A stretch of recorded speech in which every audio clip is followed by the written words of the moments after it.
حبايب قلبي، النهاردة عملنا سمك بحاري، سمك مقلي بيبقى طعمه خطير جدا جدا جدا.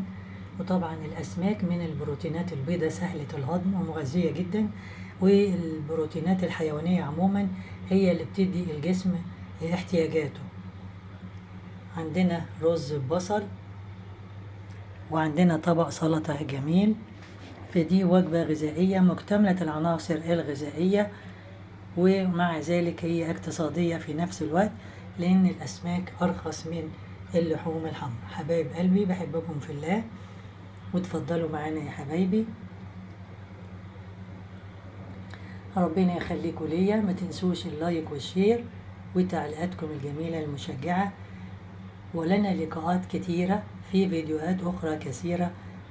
لكم مني أحلى تحية وأحلى سلام، وإلى اللقاء.